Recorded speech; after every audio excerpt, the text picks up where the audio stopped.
The Mystery of the Spirit Hovering Over the Waters. By Moses Lushiku of Dominican Republic, Congo, Part 23. This is a testimony about an experience that is unforgettable to me. It was on a Wednesday, the 27th of December 2017.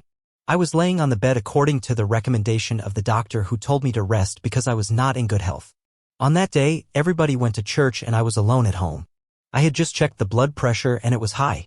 I was worried and wondering how could I be sick just like that. I was lying there when suddenly the ceiling of my room turned to a huge screen. I began to hear the voice of the Lord emanating from the screen. While the Lord was speaking, I could see in images what he was talking about. On the screen, the Lord said to me, "Children of man, you are asking many questions. You want to know how to fear me. You are trying to understand how to get closer to me. Today is your answer." I was surprised because the Lord knew that I was sick, but he did not mind that I was in a state of weakness. He was more focused on what he came for. In this conversation with the Lord, I noticed that he was using a language of images and pictures. He took me back to Genesis in order to teach me how to get closer to him. The Lord said, "The mystery of intimacy with the divine can be traced back to the creation. Behold, Son of Man, I was moving in the emptiness in the shape of a missile of fire. I was moving in an empty space and cosmos in alternative rhythm. Here I was in an empty cosmos like someone who had nothing to do. Was it just a casual walk or ride through space? No. I was inspired by the emptiness of the infinite space. In the name of my infinite wisdom, I was generating all kinds of imagination in order to harmonize my works that were to spring from emptiness and nothingness. On the other hand, this is to demonstrate to my children that true faith, that from infinite the foundation was laid down despite emptiness. That out of nothing comes to the hope of giving shape to a perceived future." Job 26 verse 7 AKJV. He stretches out the north over the empty place and hangs the earth on nothing. Beloved, the Lord said to Job in Job 38 verses 4-6 AKJV, "Where were you when I laid the foundations of the earth?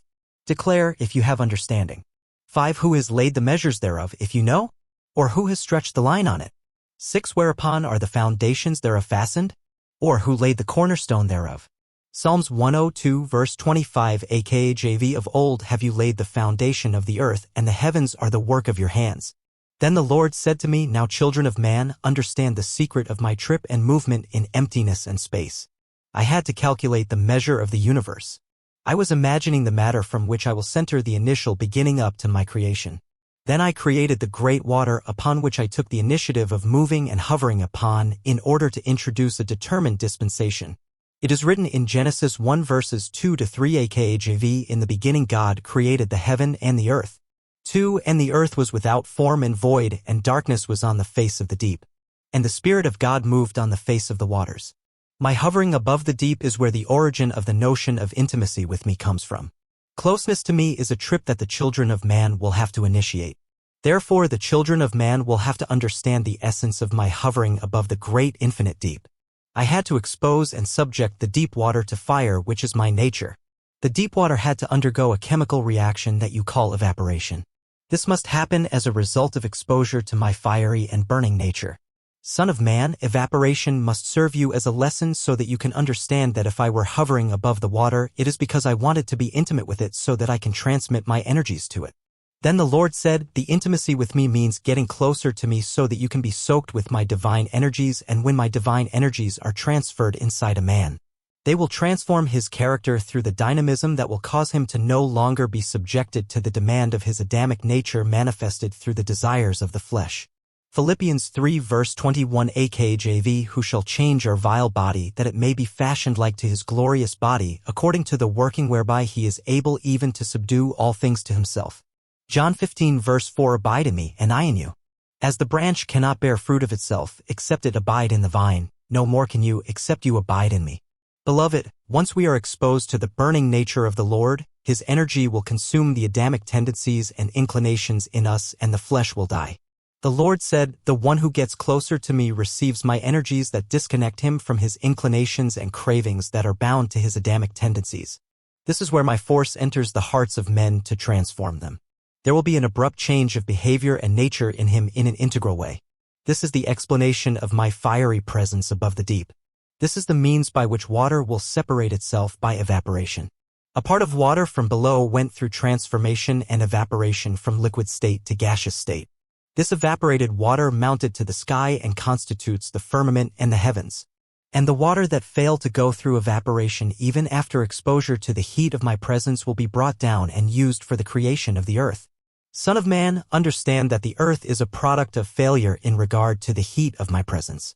The heaven is the result of the water that accepted the transformation and went through evaporation as a result of the exposure to the heat of my flame. Beloved, when the Lord was hovering the surface of the deep, he was the burning flame that was heating the deep water. As a result, a part of the water went through the chemical reaction called evaporation. In order to give chance to the remaining water on the earth, the process should repeat itself again. There is a constant recycle so that the water that is still on the earth will accept evaporation. It can then follow and join the one that is already part of the firmament and the heavens. I mean, in the past, the water formed beneath had experienced failure because it has failed to evaporate, but the water from above that came from evaporation was used for the formation of heaven. It is written in Genesis 1 verses 7 to 8 AKJV, and God made the firmament and divided the waters which were under the firmament from the waters which were above the firmament, and it was so. 8 And God called the firmament heaven. The Lord said, the earth is created from the water below that is flawed, faulty, and a failure. The earth is a product of deficiency and defectiveness. That is why the earth was void and shapeless. Yet the heavens have accepted the water that rises up through evaporation. The Lord God said to me, it is written in the book of Moses that a vapor shall arise from the earth and will water the whole surface of the ground. Genesis 2 verse 6 But there went up a mist from the earth and watered the whole face of the ground. This means that only those who basked in the heat of God's presence and are evaporated to heaven can come down to water the whole earth with heavenly blessings. The Lord said to me, this is the law of transformation. I work where this principle is respected. I needed the creation of a man drawn from the earth as a copy who is supposed to go through the baptism as a sign of renewal and then the baptism of fire for purification. These are the words spoken by the Lord. It is a miracle that I even managed to keep them in my memory. This happened on December 27, 2017 at 5 p.m. Beloved, in the book of Revelation 17 verse 15 AKJV, and he said to me, the waters which you saw, where the horse sits, are peoples, and multitudes, and nations, and tongues. When the Lord is moving above the surface of the waters, this is the image of God's presence among his people. The evaporation is a prophetic message of the rapture. God is a burning fire. When he enters in contact with the deep water, which is his people, there must be evaporation resulting from the heat of the burning flame of God hovering over the water that symbolizes his people. The evaporation is the transformation and purification of the people who will then rise up in the rapture.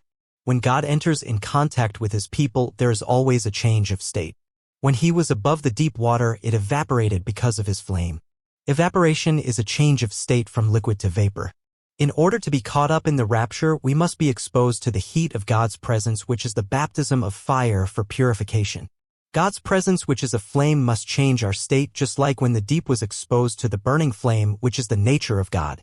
The baptism of fire is supposed to burn the carnal, sinful, sensual desires, tendencies, inclinations, and cravings of the Adamic nature in us and replace them with God's divine characteristics, abilities, holiness, and righteousness. The more we are exposed to the presence of God, the greater the change in us. If you used to love a particular sin, when you linger in his presence, you will have a sudden distaste of it because of God's presence. Beloved, the water that goes up is the water that went through a change. The people that will rise up in rapture are the people that have been changed by the burning presence of God.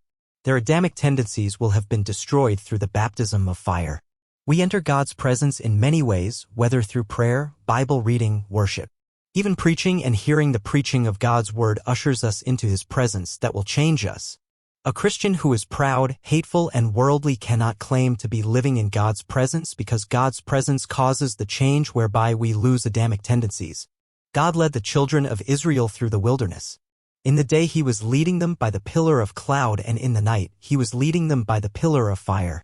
The cloud brings down the water on the earth, which represents provisions, blessings, and prosperity. But the fire represents purification. There is two dispensation, the day and the night. The day was the old covenant with the pillar of cloud, but we are living in the prophetic night of darkness on earth in which the pillar of fire is at work. This is the time of purification through fire.